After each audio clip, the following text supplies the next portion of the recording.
how does somebody start? Like, let's say somebody's got a horse and they think that they want to go and do endurance. Don't look at me like that, Bill. I'm not going to do it. I promise you. How does somebody start? So they go onto the ERASA website, which we have put a link in the podcast body. They go there and they have to join a club. Yes.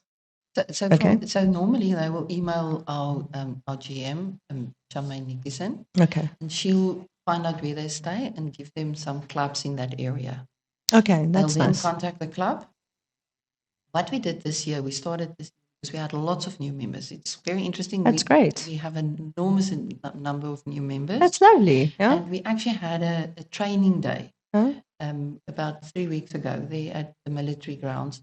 For a whole day, we had actually 70 people That's amazing. That's great. And learn, and we provided them with some guidance on how to start to train your horse, basic training for your horse. Because you get endurance trainers, like you would get a dressage trainer or a jumping trainer. Yes and no, but a lot of the work you have to just do yourself, I suppose. So most endurance horses are trained. You train it on your own. Yeah. Because it costs a lot of money to put it at a trainer. But it does cost you money. Also, you need to get fit. Yes. That would be, So it's both you and the horse. So it's good to practice on your horse because then you get going. Yeah. But it's like with anything, you start with walking for hours every day. And it's quite a time commitment. Yes. That's a big thing. So you start walking. Then you start trotting. Then you actually trot until your horse can nearly do 30 kilometers before you actually start really cantering. Saying, do a nice canter or up a hill or something. Do real cantering.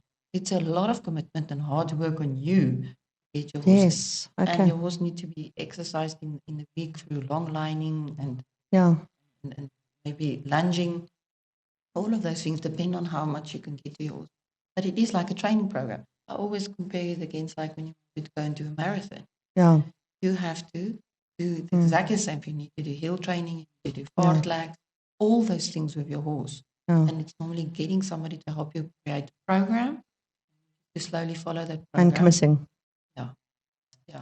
So when you think of barriers to entry for endurance, I was thinking like there's so few barriers to entry. It's so lovely. Like when I went to the ERASA website, I see how welcoming it is, and the equipment's not prohibitive, which is lovely.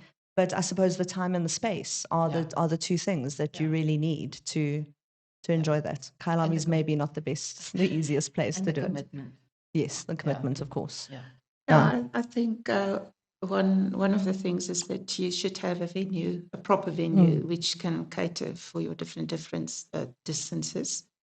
And most people actually is city folk. Yes. That's interesting. So they base their horses out somewhere, or no? Some keep it with them, but then you travel to a specific area to go and train your horse on Saturdays, Sundays, during the week.